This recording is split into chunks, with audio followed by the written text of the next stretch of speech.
بسم الله الرحمن الرحيم إذا جاء نصر الله والفتح. السلام عليكم ورحمة الله وبركاته. إن الحمد لله نحمده ونستعينه ونستغفره ونعوذ بالله من شرور أنفسنا ومن سيئات أعمالنا. من يهده الله فلا مضل له ومن يضلله فلا هادي له وأشهد أن لا إله إلا الله وحده لا شريك له وأشهد أن محمدا عبده ورسوله. يا أيها الناس اتقوا ربكم الذي خلقكم من نفس واحدة وخلق منها زوجها وبث منهما رجالا كثيرا ونساء واتقوا الله الذي تساءلون به والأرحام إن الله كان عليكم رقيبا. அன்பிற்குரிய எல்லாம் வல்ல அல்லாஹ்வின் நல்லடியார்களே, இறைவனின் அருள் பொங்கும் ரமதான் மாதத்தின் பகலில் நோன்பிருந்து இரவில் நின்று வணங்கி 1000 மாதங்களை விட சிறந்த இரவை கொண்ட லைலத்துல் கத்ரின் நன்மையை அடைய வேண்டும் என்கின்ற நன்னோக்கத்தோடு அவருடைய ஆலயத்தில் நாம் எல்லாம் ஒன்று கொண்டு இருக்கின்றோம். இந்த நல்ல வேளையில் இங்கே பேசப்படக்கூடிய செய்திகளை பேசுகிற நானும் கேட்கக்கூடிய நீங்களும் இயன்ற அளவு நம்முடைய வாழ்வில் கடைபிடித்து வாழ வல்ல அல்லாஹ் அருள் செய்ய வேண்டும் என்ற பிரார்த்தனையோடு என் உரையை நான் துவங்குகிறேன். இந்த நிகழ்ச்சியிலே வாய்ப்புகளை தவறவிடாதீர் என்ற தலைப்பு எனக்கு தேர்வு செய்யப்பட்டிருக்கிறது. மறுமையில் வெற்றி அடைய வேண்டும் என்கின்ற ஒரே லட்சியத்திற்காக நாம் எல்லாம் இந்த இஸ்லாம் என்கின்ற வாழ்க்கை நெறியை கடைபிடிக்கின்றோம். அந்த மறுமை வெற்றிக்கான அடிப்படையை திருமறை குர்ஆன் சொல்லித் தருகின்ற பொழுது, யாரிடத்தில் 2 அடிப்படைகள் இருக்கின்றனோ அவர்கள்தான் மறுமையில் வெற்றி அடைவார்கள். நாம் சொர்க்கம் செல்ல வேண்டுமானால் சொர்க்கத்திற்கான 2 அடிப்படைகளை இஸ்லாம் நமக்கு கற்றுத் தருகிறது. அதில் ஒன்று, நாம் செய்த தீமைகளுக்கான மன்னிப்பு, நாம் செய்த நன்மைகளுக்கான கூலி. இந்த 2ம் இருந்தால் மாத்திரம்தான் மறுமையில் வெற்றி அடைய முடியும். எத்தனையோ தவறுகள் நம்முடைய வாழ்க்கையில செய்திருக்கிறோம். செய்த தவறுகளுக்கான மன்னிப்பு கிடைக்காவிட்டால் கண்டிப்பாக நமக்கு மறுமையில் வெற்றி இல்லை. எவ்வளவோ இபாதத்துகளை நாம் செய்கிறோம். நம்முடைய இபாதத்துகள் இறைவனால் ஒப்புக்கொள்ளப்பட்டு அதற்கான கூலி நமக்கு கிடைக்கவில்லை என்று சொன்னாலும் அது நம்முடைய மறுமை வெற்றிக்கு இலக்காக அமையாது. அல்லாஹ் ரப்பல் ஆலமீன் இந்த 2 தான் அடிப்படை என்பதை திருமறை குர்ஆனுடைய 5வது அத்தியாயத்தினுடைய 9வது வசனம் அல்லாஹ் குறிப்பிடுகின்றான். வஅதல்லாஹு அல்லதீன ஆமனூ வஅமிலுஸ் ஸாலிஹாத்தி லஹும் மக்ஃபிரத்துன் வஅஜ்ருன் அஸீம். மகத்தான கூலியும் இறைவனுடைய மன்னிப்பையும் அல்லாஹ் வாக்களிக்கின்றான். அல்லாஹ் இந்த 2ஐயும் வாக்களிக்கிறான். இந்த 2 தான சுருக்கத்திற்கான அடிப்படை. நம்முடைய தீமைகளுக்கான பரிகாரமும் பாவ மன்னிப்பும் செய்த நன்மைகளுக்கான கூலியும் இந்த 2ம் மறுமையில் வெற்றி பெற்று தரும் என்று சொன்னால் இந்த 2ஐயும் அல்லாஹ் ஒருவருக்கு வாக்களிக்கின்றான். யாருக்கு? ஆமனு வஅமிலு ஸாலிஹாத். யார் இறை நம்பிக்கை கொண்டு நல்லறங்கள் செய்கிறார்களோ இவர்களுக்குத்தான் அல்லாஹ்வுடைய மன்னிப்பும் இருக்கிறது, இறைவனுடைய மகத்தான கூலியும் இருக்கிறது என்பதாக சொல்கிறார். மறுமையின் வெற்றியினுடைய அடிப்படை, இந்த 2 அடிப்படைக்கான ஆதாரம் எதுன்னு சொன்னா நம்முடைய இபாதத்துகள். நம்முடைய வெற்றியை தீர்மானிப்பது வணக்க வழிபாடுகள். வணக்க வழிபாடுகள் தான் அல்லாஹ்வுடைய மன்னிப்பையும் பெற்றுத் தருகிறது. வணக்க வழிபாடுகள் தான் நாம் செய்த நன்மைகளுக்கான கூலியையும் பெற்றுத் தருகிறது என்பதாக திருமறை குர்ஆன் சொல்லி காட்டுகிறது என்று சொன்னால், அதிகமான நல்லறங்களை இந்த உலகத்தில் நாம் செய்து கொள்ள வேண்டும். அதற்கான வாய்ப்பாக அல்லாஹ் நமக்கு உலக வாழ்க்கையை தந்திருக்கிறான். நமக்கு மிகப்பெரிய வாய்ப்பு என்ன தெரியுமா? நம்ம இந்த வினாடி வரையிலும் ஹயாத்தா இருக்கிறோமே, இது அல்லாஹ் நமக்கு செய்த மிகப்பெரிய ஒரு பாக்கியம். எதற்காக இந்த பாக்கியம்? நாம் செய்துவிட்ட தவறுக்கான பரிகாரம் தேடிக் கொள்வதற்காகவும், நாம் நன்மைகளை செய்யவில்லை என்று சொன்னால் அதிகமான நல்லறங்களை செய்து கொள்வதற்கான ஒரு மகத்தான வாய்ப்பாக அல்லாஹ் நமக்கு வாழ்நாளை தந்திருக்கிறான். இந்த வாழ்நாளை சரியான முறையில் நாம பயன்படுத்தணும். அதாவது அல்லாஹ்வுடைய தூதர் சொல்றாங்க, உங்களை யாருக்கும் ஏற்பட்ட துன்பத்திற்காக பிரச்சனைக்காக நீங்க மரணத்தை ஆசைப்படாதீங்க, இவ்வளவு சிரமம் நம்முடைய வாழ்க்கையில, இவ்வளவு கஷ்டம், இவ்வளவு கஷ்டத்தை அனுபவித்து இந்த உலகத்தில் வாழ வேண்டுமா? அல்லாஹ் எனக்கு மௌத்தை தந்தா என்ன என்று யாரும் எண்ண வேண்டாம். லாயத்த மன்ன என்ன அகத்துக்குமில் மௌத், உங்களை யாரும் மௌத்த விரும்பாதீங்க, ஆசைப்படாதீங்க. ஏன் தெரியுமா? அந்த காரணம் தான் ரொம்ப முக்கியமானது. நம்முடைய வாழ்நாள் என்பது இறைவன் நமக்கு செய்த மிகப்பெரிய அருள்கொடை என்பதை புரிய வைப்பதற்காக அல்லாஹ்வுடைய தூதர் சொல்றாங்க பாருங்க, உங்களுடைய வாழ்க்கையில் ஏற்பட்ட எந்த ஒரு சோதனைக்காகவும் எந்த ஒரு பிரச்சனைக்காகவும் நீங்கள் மரணத்தை ஆசைப்படாதீங்க, உலகத்துல வாழ வேண்டும் அல்லாஹ்வுடைய தூதர் சொல்றாங்க. எதற்காக? இம்மா முஹ்சினன், நமக்கு கொடுத்திருக்கக்கூடிய வாழ்நாள் அல்லாஹ்விடத்தில் நாம நல்லவர்களாக இருந்தோம்னு சொன்னா ஃபலஅல்லஹு இஸ்தாத், இன்னும் அதிகமான நல்லறங்களை செய்து கொள்வதற்காக. அல்லது அல்லாஹ்வுடைய பார்வையில் நாம பாவியாக இருக்கிறோம், கெட்டவராக இருக்கிறோம் என்று சொன்னால் இம்மா முஸீஅன் ஃபலஅல்லஹு இஸ்தாதப், நாம் செய்த தவறுக்கான பரிகாரத்தை தேடிக் கொள்வதற்காக. இந்த ரெண்டுக்குமே நம்முடைய வாழ்க்கை அவசியம். நமக்கு உயிரோடு நாம் இந்த உலகத்தில் இருந்தால் மட்டும்தான் நாம் செய்யக்கூடிய நன்மைகளையும் அதிகப்படுத்த முடியும். அல்லது நம்ம பாவியா இருக்கிறோம்னா பாவத்திற்கான பரிகாரத்தையும் தேடிக்கொள்ள முடியும். இந்த இரண்டிற்குமே வாழ்நாள் என்பது ரொம்ப அவசியம். அதாவது உங்களுக்கு யாருக்கு ஏற்பட்ட துன்பத்திற்காகவும் நீங்க மரணத்தை கேட்காதீங்க.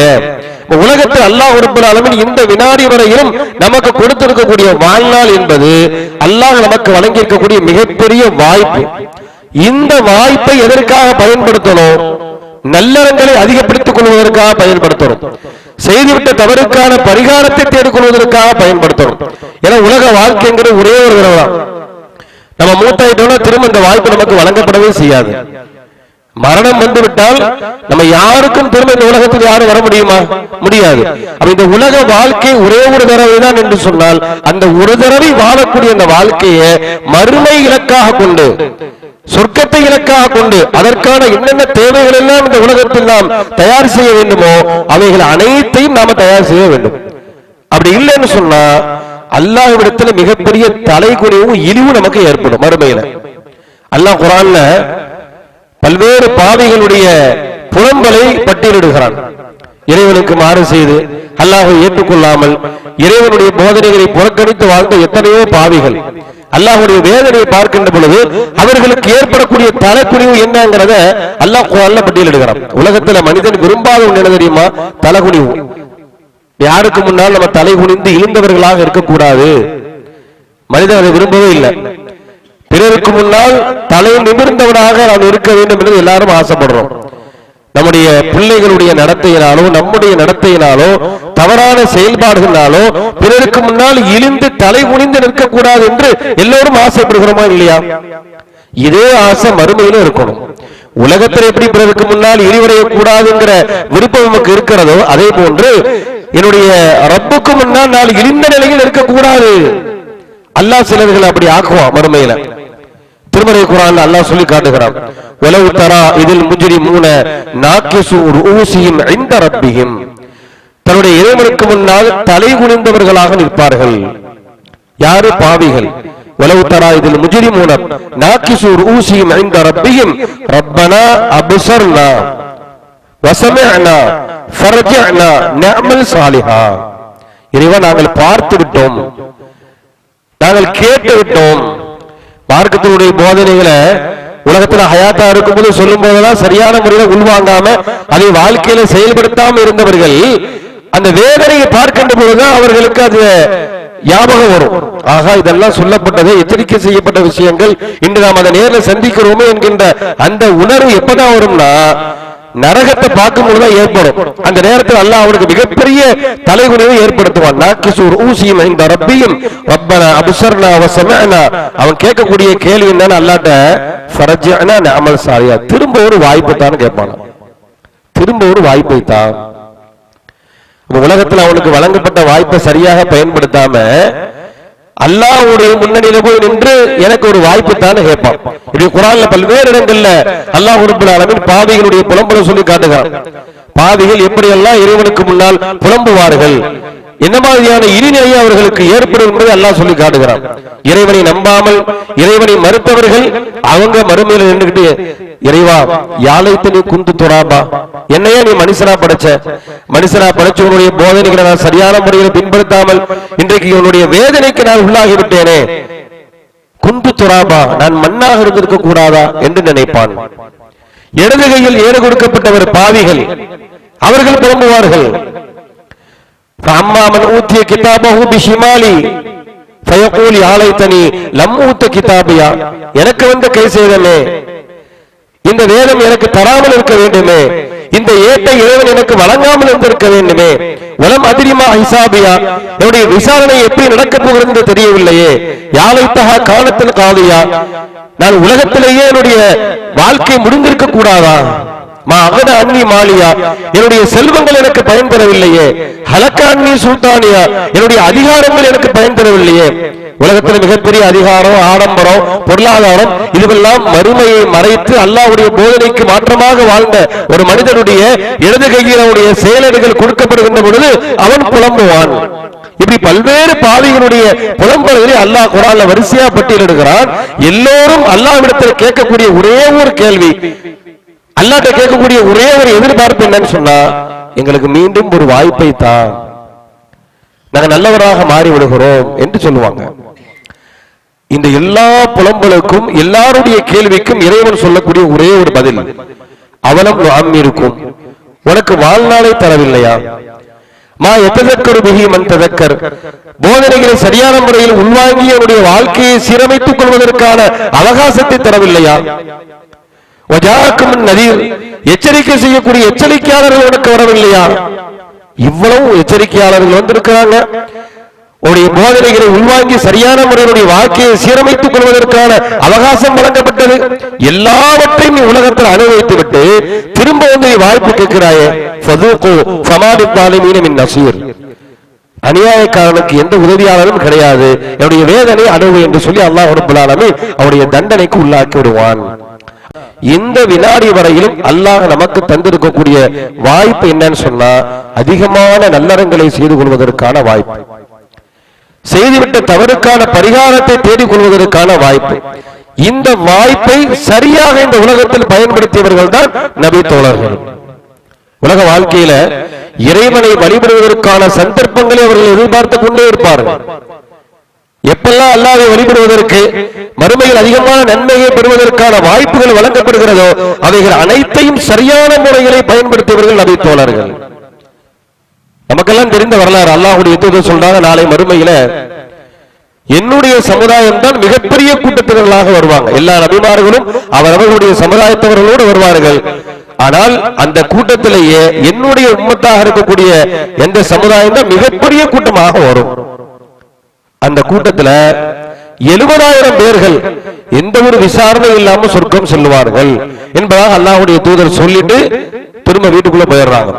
சஹாபாக்கெல்லாம் அவங்களுக்குள்ள பேசிக்கிறாங்க, அந்த 70,000 பேர் யாரு? ஒவ்வொரு சஹாபாக்கள் ஒவ்வொரு கருத்தை சொல்றாங்க. அதாவது நாம தான் அவங்க, நம்ம இஸ்லாத்தை ஏத்துக்கிட்டோம், நம்ம ஏகத்துவத்தை இறை ஏற்புல இருந்து திரும்ப இந்த ஏகத்துவத்தை ஏற்று அல்லாஹ்வுடைய தூதரை முதலாக நம்ம சந்தித்து இந்த இஸ்லாத்தை ஏற்றுக்கொண்டோமே, அந்த பாக்கியத்தை நமக்கு தான் அல்லாஹ் தருவான் என்று ஒரு சிலர்கள். இன்னும் ஒரு சிலர்கள், இல்ல இல்ல நம்முடைய சந்ததிகள் தான், நாம குஃப்ர்ல இருந்து இஸ்லாத்துக்கு வந்திருக்கிறோம், நம்முடைய சந்ததிகள் இஸ்லாத்திலேயே பிறந்திருக்கிறாங்க, அவங்க தான் அந்த 20,000 பேர்ல வருவாங்க என்றெல்லாம் பேசிக் கொண்டிருக்கின்ற பொழுதுதான் அல்லாஹ்வுடைய தூதர் வெளியில வந்து அந்த 70,000 பேர்கள் யார், அவர்களுடைய தகுதி என்ன அப்படிங்கறத நபிகள் நாயகம் ஸல்லல்லாஹு அலைஹி வஸல்லம் சொல்றாங்க. லா இஸ்தரகூன் வலா யததய்யரூன், அவர்கள் சகுனம் பார்க்க மாட்டார்கள், ஜோசியம் பார்க்க மாட்டார்கள், அவர்களுக்கு ஏற்பட்ட துன்பத்திற்காக ஒரு வியாதிக்காக சூடிட்டு அவர்கள் மருத்துவம் செய்து கொள்ள மாட்டார்கள், அவர்கள் அல்லாஹ்வையே சார்ந்திருப்பார்கள், இறைவனை நம்பியிருப்பாங்க, படைத்த இறைவனை மட்டுமே நம்பியிருப்பாங்க. எந்த ஒரு மூல நம்பிக்கையோ சகுனமோ ஜோசியமோ இது நம்மளை பாதுகாக்கும், அது நம்மளை காப்பாற்றிடும் என்பதான நம்பிக்கை அவர் இருக்காது. என்னை படைத்த இறைவன் தான் எனக்கு எல்லாவற்றுக்கும் போதுமானவர் என்கின்ற அந்த இறை நம்பிக்கை அவருடைய மிகைத்திருக்கும் சொல்றாங்க. இந்த சொல்லும் பொழுதுதான் சபையில் இருந்த ஒரு நபி தோழர், உக்காசாங்கிற நபி தோழர், அல்லாஹ்வுடைய தூதர் அந்த 70,000 பேர்ல நானும் இருக்கணும், துஆ செய்யுங்க அப்படின்னு கேட்கறாங்க. உடனே அல்லாஹ்வுடைய தூதர் நீங்களும் அவள ஒருவர் தான் என்பதாக சொல்கிறார்கள். எவ்வளவு பெரிய ஒரு வாய்ப்பு இது. அடுத்து இன்னொரு நபி தோழர் இருந்துச்சு, அல்லாஹ்வுடைய தூதரே நானும் அதில் இருக்கிறேன், துஆ செய்யுங்க. நபிகள் நாயகம் ஸல்லல்லாஹு அலைஹி வஸல்லம் சொல்றாங்க, சபகக பிஹா உக்காசா, உக்காசா உங்களை விட முந்தி விட்டார். அந்த சந்தர்ப்பத்தை பயன்படுத்துறாங்க, அந்த வாய்ப்பு. சொன்ன மாற்றம் இவ்வளவு பெரிய பாக்கியம், அதாவது சொர்க்கம் கிடைப்பது மிகப்பெரிய பாக்கியம், விசாரணை இல்லாம சொர்க்கத்துக்கு போறது எவ்வளவு பெரிய பாக்கியம். இந்த உலகத்துல வாழும்போது எத்தனையோ நபி தோழர்கள், சொர்க்கத்தை கொண்டு நன்மாராயம் சொல்லப்பட்ட சஹாபாக்கள் இருக்கிறாங்க. அவர்கள் எல்லாம் சொர்க்கம் என்கிறத நன்மாராயமாக சொல்லப்பட்டிருக்கிறதே தவிர விசாரணை இல்லாமல் சொர்க்கம் போவாங்க அப்படிங்கிற நன்மாராயம் இருக்கிறதா? அல்லாஹ் நாடினா அந்த 70,000 பேர்ல அவர்களும் இருப்பார்கள், நமக்கு தெரியாது. ஆனா அவர்களுக்கு சொல்லப்பட்டது சொர்க்கம் இருக்கிறது என்பது மட்டும்தான். விசாரணை இல்லாமல் உங்களுக்கு சொர்க்கம் இருக்குது அப்படிங்கிற அந்த வாய்ப்பு மற்ற எந்த நபி தோழர்களுக்கு வழங்கல. இந்த உக்காசா அவங்க கேட்ட மாத்திரத்தை அல்லாஹ்வுடைய தூதர் அவருக்காக துஆ செய்யறாங்க. அல்லாஹ் அவருக்கு மிகப்பெரிய ஒரு பாக்கியத்தை கொடுத்துட்டான். நபிமார்களாக இருந்தாலும் கூட அவர்களுக்கும் விசாரணை உண்டு. அல்லாஹ் குர்ஆன் அப்படிதான் சொல்றான், இந்த சமுதாயத்துக்கு, உங்களுடைய சமுதாயத்திற்கு எதிராக உங்களையும் நாம கொண்டு வருவோம், விசாரிப்போம் அப்படி எல்லாம் சொல்லலாம் இல்லையா? நபிமார்களுக்கு விசாரணை இருக்கிறது. எல்லாருமே இறைவனுக்கு முன்னிலையில் விசாரிக்கப்பட்டுதான் சொர்க்கம் போவாங்க. விசாரணையே இல்லாமல் சொர்க்கம் போகக்கூடிய பாக்கியம் அந்த 70,000 பேர்களுக்கு கிடைக்க. அதுல ஒருவருக்கு உத்தரவாதம் அல்லாஹ்வுடைய தூதர் கொடுக்கறாங்க, உக்காசா. காரணம் என்ன? முதல் எழுந்துச்சு கேட்டாரு, அந்த வாய்ப்பு உடனே பயன்படுத்தினார்.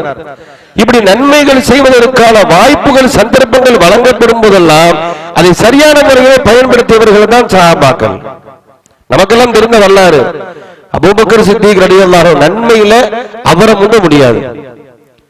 அந்த அளவிற்கு இறைவனை வழிபடக்கூடிய விஷயத்துல அவர்களுக்கு நிகர் அவர்தான் என்று சொல்லக்கூடிய அளவிற்கு நபி தோழர்கள் எல்லா வணக்க வழிபாட்டும் சரியாக பேணுதலோடு கடைபிடிக்கக்கூடியவர். அல்லாஹ்வுடைய தூதர் சபையில ஒரு நாள் கேட்கிறாங்க, மன் அஸ்பஹ மின்குமுல் யௌம சாயிமன், இன்னைக்கு யாராவது நோன்பு வச்சிருக்கிறீங்களா? அபூபக்கர் சொல்றாங்க, யாரும் சொல்ல, நான் நோன்பு வச்சிருக்கிறேன்.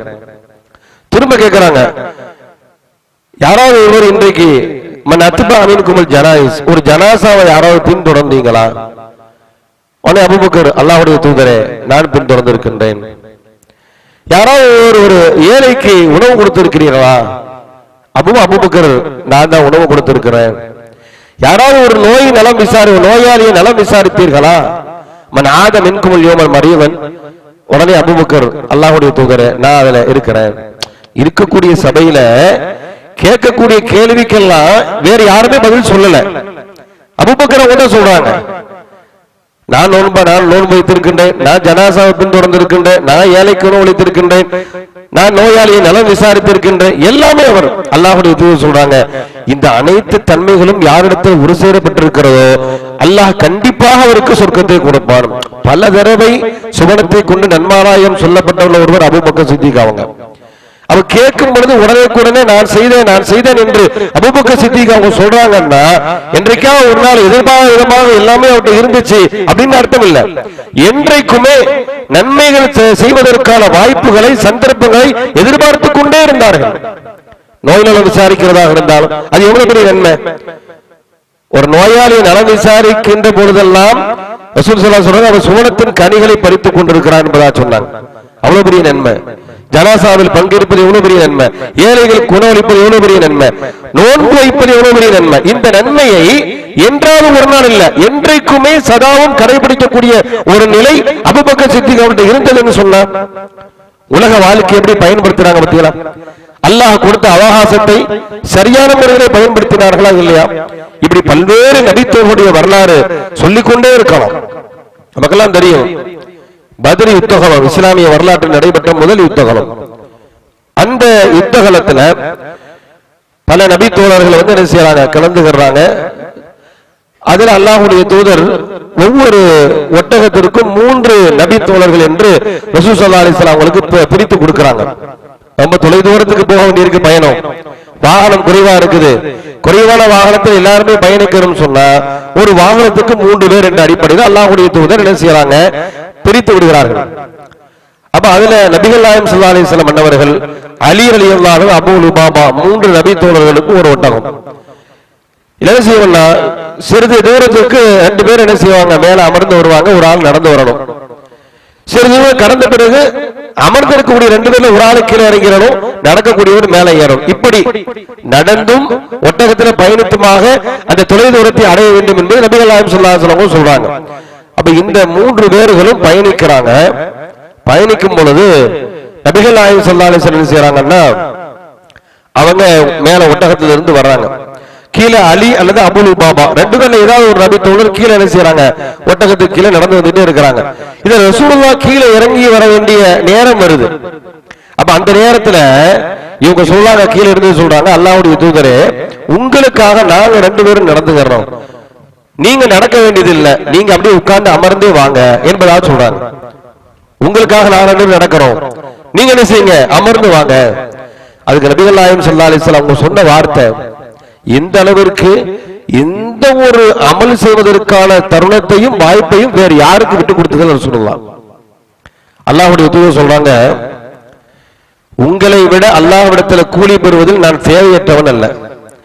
நீங்க எப்படி அல்லாஹ்ட்ட கூலி வாங்கணுங்கிறதுக்காக வேண்டி இவ்வளவு தியாகம் இவ்வளவு அர்ப்பணிப்புகள் செய்கிறீர்களோ, அதே அர்ப்பணிப்பும் தியாகமும் எனக்கும் அதற்கான கூலியும் வேண்டும். நீங்க அல்லாஹ்ட்ட உங்களுக்கு கூலி எதிர்பார்க்கிறீர்களோ அந்த அளவிற்கு கூலி எனக்கும் தேவை. நான் நடந்துதான் வருவேன். நடந்து வருவதனால் ஏற்படக்கூடிய நன்மைகள் உங்களுக்கு அவசியம் மாதிரி எனக்கும் அவசியம் தான். அடுத்து சொல்றாங்க, நீங்க ரெண்டு பேரும் என்னை விட வலுவான ஆளும் கிடையாது, உங்க ரெண்டு பேரை விட நான் பலகீனமான ஆள் கிடையாது, உங்க ரெண்டு பேரை விட அல்லாஹ்விடத்துல நன்மையில தேவையற்றவனும் கிடையாது, எனக்கு அல்லாஹ்ட்ட கூலி வேணும், நான் ரொம்ப பலசாலியா இருக்கிறேன்னு சொல்லி நபிகள் நாயகம் ஸல்லல்லாஹு அலைஹி வஸல்லம் அவர்கள் இந்த நன்மை செய்வதற்கான வாய்ப்பை தருணத்தை விட்டு கொடுக்கவே இல்லை. நீங்க நாம எப்படி இருக்கிறோன்னு பாருங்க. நமக்கு அந்த மாதிரியான ஒரு வாய்ப்புகள், இறைவனை வழிபடுவதற்கான வாய்ப்பு, இபாதத் அதெல்லாம் செய்வதற்கான சந்தர்ப்பம் கிடைக்கப்பட்டு அதை சரியாக நம்ம நிறைவேற்றுகிறோமா? பள்ளிவாசலுக்கு வருவோம், தொழுகைக்காக வருவோம், வரக்கூடியவங்க முதல் வரிசைக்கு உள்ள நன்மை இருக்கு தெரியுமா? அந்த நன்மை அதை பத்தி சரியா விளக்கிட்டு அல்லாஹ்வுடைய தூதர் எவ்வளவு நன்மைன்னு சொல்லல. மாஃபி ஸஃபில் அவ்வலி, உங்களை ஒருவர் முதல் வரிசையினுடைய நன்மையையும் பாங்கு சொல்வதனுடைய நன்மையும் அறிந்திருந்தால், பாங்கு சொல்றதுக்குன்னு ஒரு நன்மை இருக்குது, முதல் வரிசைக்குன்னு ஒரு நன்மை இருக்குது, அந்த ரெண்டு நன்மை நீங்க யாரா விளங்கிருந்தீங்க அப்படின்னு சொன்னா அதற்காக போட்டி போடுவீர்கள். எந்த அளவுக்கு போட்டி போடுவீங்கன்னா, உங்கள யார முதல் வரிசையில நிப்பாட்டுறது அப்படின்னு சொல்லி போட்டி போடக்கூடியவர்களுடைய பெயர்களை எல்லாம் சீட்டு குலுக்கி போட்டு அதுல யார் பேர் வருகிறதோ அவர் தான் முதல் வரிசையில நிப்பாட்டணுங்கிற நிலை ஏற்படும். எப்ப ஏற்படும்? முதல் வரிசையில நின்று தொழக்கூடிய நன்மையை நீங்கள் அறிந்திருந்தால் அப்படிப்பட்ட ஒரு சூழல் ஏற்படும் அப்படின்னு சொல்றாங்க. அந்த அளவிற்கு முதல் வரிசைக்கு அவ்வளவு நன்மைகள் இருக்கிறது. நபிகள் நாயகம் ஸல்லல்லாஹு அலைஹி வஸல்லம் சொல்றாங்க, இன்னல்லாஹு வ மலாயிகத்துஹு யுஸல்லூன அலா ஸஃபில் அவ்வல், அல்லாஹ்வும் வானவர்கள் முதல் வரிசையில் உள்ளவர்களுக்கு இரக்கம் காட்டுகிறார்கள், மாணவர்கள் துஆ செய்றாங்க, அல்லாஹ் அவர்களுடைய கருணையை அவர்களுக்கு வழங்குகிறார். யாரு? முதல் வரிசையில் என்று தொழக்கூடியவர்களுக்கு வானவர்கள் அல்லாஹ்ட்ட பிரார்த்தனை, இறைவனுடைய அருளை கேட்கிறாங்க, அல்லாஹ் மக்ஃபிர் லஹும் வர்ஹம்ஹும், இறைவா இவர்களை மன்னித்து இவருக்கு நீ கருணை காட்டு. ஒன்னில்ல, முதல் வரிசையில நிக்கிறோம், அந்த நிக்கிறதுக்கு அவ்வளவு நன்மை இருக்குது. அப்ப இவ்வளவு நன்மைகள் சொல்லப்பட்டிருக்கிறது. இன்னைக்கு பள்ளிவாசலுக்கு அதுக்கு போட்டி போடக்கூடிய யாரும் இருக்கிறோம்னா இல்ல. யாராவது ஒரு ஆள் போறாங்க, நீங்களே நமக்கு முந்தி போறாரு, நீங்க போக அனுப்பி வைப்போம். நம்ம தாராள மனுஷன், நமக்கு அந்த இடம் வேணும், நம்ம யாரும் என்ன செய்யறது இல்ல, போட்டி போடுறதே இல்ல. ஒரு எஞ்சி நிக்கிறாரு வைங்க, நாம என்ன செய்யணும், அதுக்கு அதை விட முந்தி நம்ம ஓடணும். நாம அப்படி ஓடுறது இல்ல, பரவாயில்ல நீங்க போங்க. நாம என்ன நினைக்கிறோம்னா, சரி ஒரு இந்த உலகத்துல சில விஷயங்களை விட்டு கொடுப்போம் தெரியுமா, உலக காரியங்கள்ல அந்த மாதிரி நினைச்சுக்கிட்டு இருக்கிறோம். இது எவ்வளவு பெரிய நன்மையை நாம இழக்கிறோம்ங்கிற அந்த உணர்வு நமக்கு யாருக்குமே வர்றதில்லை. வெளியில உலகத்துக்கு வெளியில இபாதத்துக்கு அப்பாற்பட்ட உலக காரியங்கள்ல ஒரு ஆளுக்கு ஒரு ஆளு விட்டு கொடுத்து போட இருக்குது. அதே மாதிரி நிலையை தான் நம்ம கடைபிடிக்கிறோம் என்பது மாதிரியான சிந்தனை நமக்கு இருக்கிறது. நமக்கு என்ன சிந்தனை வரும்? நம்முடைய நன்மை நாம இழக்கிறோம், நம்முடைய நன்மை அவருக்கு நாம விட்டு கொடுக்கிறோம். ரசூலுல்லாஹ் விட்டு கொடுத்தாங்களா அபூல் பாபாவுக்கு? ரசூலுல்லாஹ் அலி அவர்களுக்கு விட்டு கொடுத்தாங்களா சந்தர்ப்பங்களை? எந்த சந்தர்ப்பங்களையும் எந்த தருணங்களையும் பிறருக்கு விட்டு கொடுக்கவே இல்லை. அவர்களுக்கு நேர் அவர் என்கின்ற அளவுல தான் நபி தோழர்களும் நபிகள் நாயகம் ஸல்லல்லாஹு அலைஹி வஸல்லம் இருந்தாங்களே. இன்றைக்கு அந்த மாதிரியான ஒரு போட்டி உணர்வு, முதல் வரிசையில் நின்று தொழணுங்கிற அந்த எண்ணம் நமக்கு வர்றதில்லை. இதெல்லாம் தான் மட்டுமே நமக்கு வெற்றி அடைக்கும். நம்ம நினைச்சிட்டு இருக்கோம், சின்ன சின்ன இபாதத்துகள் நம்ம செய்யக்கூடிய, ரொம்ப இலகுவாக செய்யக்கூடிய அந்த நன்மைகள் எல்லாம் நாளை மறுமையில மலை போன்று கூலியை நமக்கு பெற்றுத்தரும். நம்ம அதெல்லாம் சர்வசாதாரணமாக இழந்து கொண்டே இருக்கிறோம். அந்த வாய்ப்புகள் நமக்கு வழங்கப்படுகின்ற பொழுது அதை சரியான முறையில பயன்படுத்த வேண்டும். அப்படி பயன்படுத்தியவர்கள் தான் இந்த உலகத்தில் வெற்றியாளர்கள் என்று திருமறை குர்ஆன் நபி தோழர்களை புகழுகிறது. அதே போன்று நமக்கெல்லாம் தெரியும். ஹுபைப் என்று சொல்லக்கூடிய ஒரு நபி தோழர், இவங்க எதிரிகளால் கைது செய்யப்பட்டு தூக்கு தண்டனை அவருக்கு நிறைவேற்றப்படுகிறது. ஒரு நீண்ட வரலாறு. ரொம்ப உறுதிமிக்க பலமான இறை நம்பிக்கையின் எடுத்துக்காட்டாக வாழ்ந்த ஒரு நபி தோழர் ஹுபைப் ரலியல்லாஹு அவர்கள். அவங்க தூக்கு மேடைக்கு வருகின்ற பொழுது அவங்க கேட்கிறாங்க, கடைசியா கேட்பாங்க, அவங்களுடைய கடைசி எண்ணம் என்ன, கடைசி விருப்பம் என்ன? அவங்க சொல்றாங்க, தௌனி உஸல்லி ரக்அத்தைன், என்னை விட்டுருங்க, நான் 2 ரக்அத் தொழுகணும்ன்றாங்க. மரணம் நெருங்கி விட்டது. மரண வேளையில கூட அவருடைய விருப்பம் என்ன தெரியுமா? நான் என்னுடைய இறைவனை வணங்கிய நிலையில் தான் எனக்கு மரணம் வர வேண்டும். 2 ரக்அத் தொழுதார்கள். தொழுக முடிச்ச போது சொல்றாங்க, நான் மரணத்தை பயப்படுவேனோ, மரணத்தை அஞ்சுதான் தொழுகிறேனோ என்கின்ற எண்ணம் உங்களுக்கு வந்துவிடக் கூடாது என்பதற்காக நான் விரைவாக தொழுதேன். ரொம்ப வேகமா தொழுதாங்க. ஏன் அப்படி தொழுதாங்கன்னா, மரணத்துக்கு பயந்துதான் என்ன செய்யறாரு, நேரத்தை கடத்திட்டே இருக்கிறாரு அப்படிங்கிற சிந்தனை உங்களுக்கு வந்துடக்கூடாதுங்கிறதுக்காக நான் விரைவாக என்னுடைய தொழுகையை நிறைவேற்றினேன் என்பதாக ஹுபைப் ரலியல்லாஹு அவங்க சொல்றாங்க. மரண வேளையில கூட அவருடைய சிந்தனை என்ன இருக்குன்னா, இந்த வினாடி நமக்கு மரணம் வருகிறது, என்னுடைய மரணம் இறை இபாதத்திலேயே தான் நடக்கணும். இதாவது குர்ஆன்ல சொல்றாங்க, இந்த ஸலாத்தி வ நுஸ்கி வ மஹ்யாய வ மமாத்தி லில்லாஹி ரப்பில் ஆலமீன், என்னுடைய தொழுகை, என்னுடைய இதர வணக்கங்கள், என்னுடைய வாழ்வு, என்னுடைய மரணம் என்னுடைய படைத்த இறைவனை தவிர வேறு யாருக்கும் இல்லை. அதே நிலையில மரணித்தாங்க. அந்த வார்த்தையை உண்மைப்படுத்திய நிலையில் ஹுபைப் ரலியல்லாஹு அவர்களுக்கு மரணம் ஏற்பட்டது. இந்த சம்பவம், இந்த வரலாற்று நிகழ்வு அடிக்கடி கேள்விப்படுறோமே, அதுல இருந்து பெற வேண்டிய பாடம் என்ன? அந்த ஒரு கடைசி வினாடி கூட என்னுடைய இபாதத்தில் தான் எனக்கு மரணம் வரணுங்கிற அந்த சிந்தனை அவர்களுக்கு இருந்தது. அந்த சிந்தனை இன்னைக்கு நமக்கு வருகிறதா? சிந்தனை இல்லை. இன்னும் சொல்ல வேண்டுமானால், எங்கெல்லாம் இது போன்ற அமல் செய்வதற்கான வாய்ப்புகள் அது நமக்கு தவறி விடுகிறதோ அப்பெல்லாம் நமக்கு ஒரு மிகப்பெரிய வேதனையும் மன வருத்தமும் ஏற்படும். உலக விஷயங்கள்ல நமக்கு ஒரு வாய்ப்பு தவறிடுச்சுன்னு சொன்னா அதற்காக நம்ம ரொம்ப வருந்துறோம். ஒரு வேலை வாய்ப்பு, அதிகமான பொருளாதார சம்பளம், அந்த வேலைக்கான குவாலிபிகேஷன் எல்லாமே நமக்கு இருந்து அதை நம்ம எதிர்பார்த்துட்டே இருக்கிறோம். ஆனா அந்த ஒரு வேலை வருது, அது போயிடுச்சு, நமக்கு தெரியல, மறுநாள் தான் தெரியுது. நேற்று தான் அந்த மாதிரி ஒரு இது போட்டிருந்தாங்க, ஒரு வேகன்சி போட்டிருந்தாங்க, உங்களுக்கு தெரியாதா, நீங்க பார்க்கலையா அப்படிங்கும் பொழுது நம்ம ரொம்ப வருத்தப்படுவோம். எவ்வளவு நாளா நான் எதிர்பார்த்துட்டே இருக்கிறேன், யாரா என்கிட்ட சொல்லி இருக்க கூடாதா, இது நல்ல ஒரு வாய்ப்பை நான் தவற விட்டேனே, அதை கிடைச்சிருந்தா எவ்வளவு ஒரு பெரிய லாபமா கிடைச்சிருக்கு, நல்ல சம்பளமாச்சே, இது மாதிரி வாய்ப்பு யாரும் கிடைக்காதுன்னு அதையே நினைச்சு புலம்புவோமா இல்லையா? உலக காரியங்கள் இத்தனை பல விஷயங்கள்ல இந்த வாய்ப்புகள் நமக்கு தவற விடுகின்ற பொழுது அதற்காக வருந்துகிறோம், கை செய்தப்படுகிறோம், 4 பேர்ட்ட சொல்லி புலம்புகிறோம். இந்த நிலை இபாதத் விஷயத்தில் இருக்குதா? அல்லாஹ்வுடைய மார்க்க விஷயத்தில் இருக்குதா? அபூ ஹுரைரா ரலியல்லாஹு அவர்கள் இந்த மார்க்கத்திற்காக அவருக்கு கிடைக்கப்பட்ட எல்லா நேரத்தையும் அர்ப்பணிச்சாங்க. ரசூலுல்லாஹ்வுடைய கிடந்தாங்க, பல விஷயங்களை இழக்கவும் செஞ்சாங்க. பொருளாதார தேடல் போகலாம், பல்வேறு நபி தோழர்கள் முஹாஜிர்கள் கடை வீதியில போய் அவர்களுக்கான அடிப்படை வாழ்வாதாரத்தை தேடக்கூடிய நேரத்தில் இந்த அபூ ஹுரைரா அவர்கள் ரசூலுல்லாஹ்வுடைய தன்னுடைய வாழ்க்கையை கழிச்சாங்க. இஸ்லாத்துக்கு வந்தது ஹிஜ்ரி 7க்கு பிறகுதான். ரசூலுல்லாஹ்வோட இருந்தது 3 வருஷம், சட்டேறக்கூடிய அல்லாஹ்வுடைய ஹிஜ்ரி 10ஆம் ஆண்டு வஃபாத் ஆயிட்டாங்க. அப்ப இந்த வாய்ப்பு பார்க்கிற ரசூலுல்லாஹ்வோட நம்ம இருக்கக்கூடிய வாய்ப்பு, மார்க்க செய்திகளை தெரிந்து கொள்ளக்கூடிய வாய்ப்பு, இதெல்லாம் நமக்கு எப்ப கிடைக்க போகிறது என்ற எண்ணத்துல நபிகளாருடைய தங்களுடைய வாழ்க்கையை கட்டுப்படுத்திக் கொண்டார்கள். பல்வேறு செய்திகளை அறிவிச்சிருக்கிறாங்க.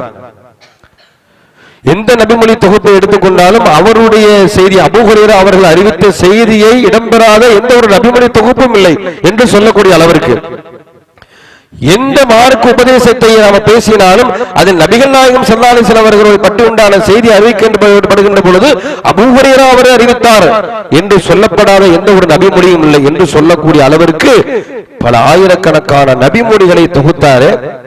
இவர் அவருடைய வாய்ப்பை சரியா பயன்படுத்தினார்.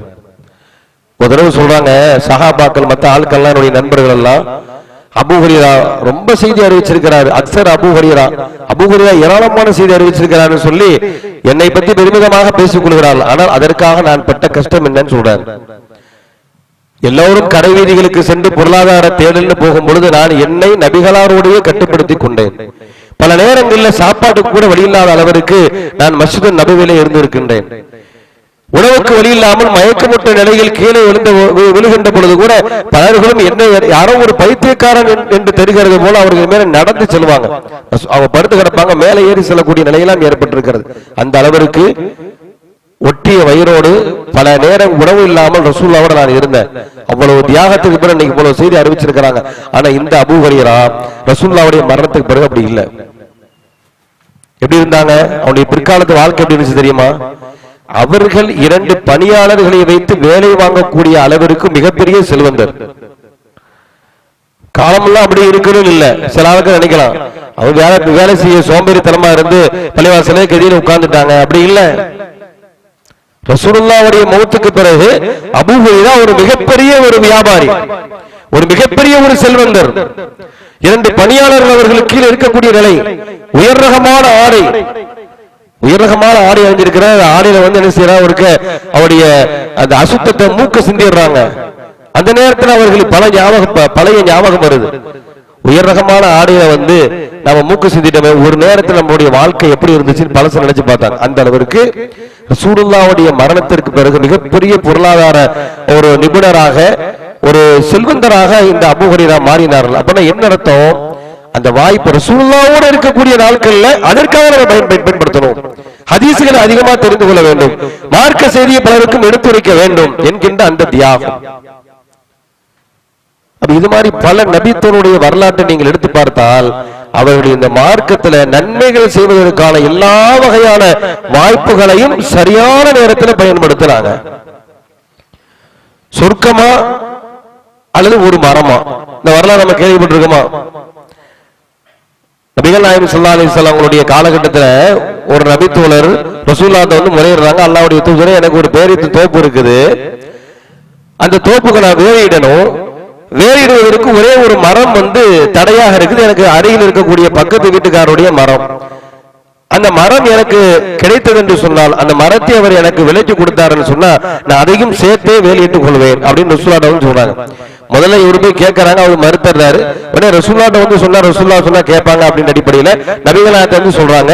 நபிகள் நாயகம் ஸல்லல்லாஹு அலைஹி வஸல்லம் செய்றாங்க, அந்த நபித்தோரோட போய் பேசுறாங்க, இந்த ஒரு மரத்தை அவருக்காக நீங்கள் கொடுங்கள், உங்களுக்கு சொர்க்கத்தில் பல மரங்கள் இருக்கிறது. எவ்வளவு பெரிய வாய்ப்பு! அவருக்கு அதெல்லாம் இல்லை, எனக்கு இந்த ஒரு மரம் தான் வேணும், அதெல்லாம் நான் விட்டு கொடுக்க தயாரா இல்லை அப்படின்ற மாதிரி சொல்றாரு. இந்த செய்தியை கேள்விப்பட்ட அபூ தஹ்தா அப்படிங்கிற நபி தோழர் அவர் வேகமா வராரு. ஒரு மரத்திற்கு சொர்க்கம்னா அது எவ்வளவு பெரிய வாக்கியம்!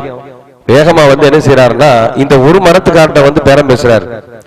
அந்த ஒரு மரத்தை நீங்க எனக்கு தாங்க, உலகத்திலே நான் பகரம் தந்துடுறேன். ரசூலுல்லாஹ் சொர்க்கம் சொல்லும்போது நீங்க வேண்டான்ட்டீங்க, இப்ப உலகத்திலே எனக்கு என்ன கிடைக்கும்ன்றது அவருடைய எதிர்பார்ப்பு. இன்னைக்கு பலரும் அப்படித்தானே இருக்கிறோம்.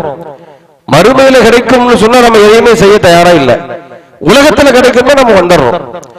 ஜும்மாவிற்கு முதலில் வரக்கூடியவர்களுக்கு ஒரு ஒட்டகம் உலகத்திலே கிடைக்கும்னா பள்ளிவாசல் அலமோதும். ஒட்டகம்னா ஒட்டகம் இல்லை, அதுக்கு நிகரான ஏதோ ஒரு சொத்து, அதுக்கு நிகரான ஏதோ ஒரு பொறுமதியான ஒரு பொருள் முதல்ல வரக்கூடியவரு கிடைக்கும் அப்படின்னு இருந்தா பள்ளிவாசல் ஜும்மாவுக்கு எப்படி இருக்கும்? ஃபஜ்ர்ல இருந்து யாரும் போகவே மாட்டோம். ஆனா மறுமையில கிடைக்கும் ஒட்டகம். மறுமையிலையா? மறுமையில தானே கிடைக்கும். மறுமை என்று சொன்னால் நம்ம யாரும் முன் வர்றது இல்லை. எல்லோரிடத்திலும் இருக்கக்கூடிய குறைபாடு.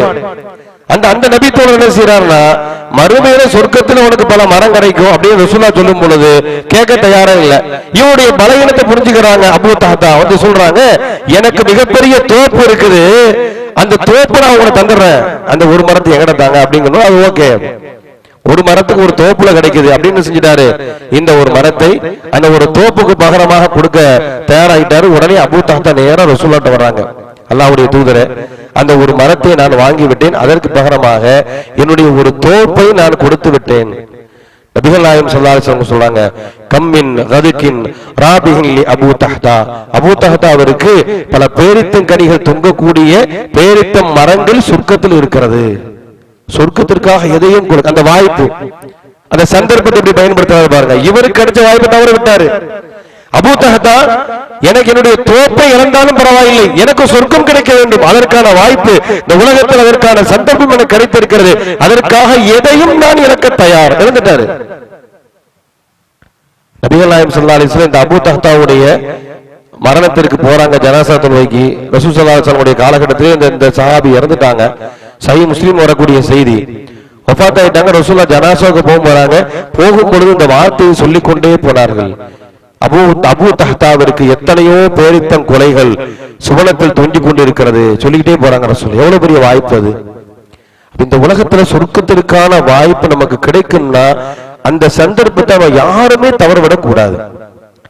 நம்முடைய மரணம் வருவதற்கு முன்னால் எந்த அளவிற்கு இபாதத்துகள் செய்ய முடியுமோ, மறுமைக்கான அர்ப்பணிப்புகளை செய்ய முடியுமோ, எல்லாவற்றையும் செய்தாக வேண்டும். எந்த அளவிற்குன்னா நபிகள் நாயகம் ஸல்லல்லாஹு அலைஹி வஸல்லம் சொல்றாங்க, உங்களில் ஒருவருக்கு அதாவது உலகமே அழிய போகக்கூடிய ஒரு சூழல் வைங்க, உலகம் அழிய போகிறது, உங்களில் ஒருவருடைய கையில் ஒரு மரக்கன்று இருக்கிறது, அந்த மரக்கன்றை உலகம் அழியக்கூடிய அந்த நேரத்துக்கு கூட உங்களுடைய ஒருவருடைய கரத்தில் இருக்கக்கூடிய மரக்கன்றை நீங்கள் நட்டு விட்டு செல்லுங்கள்.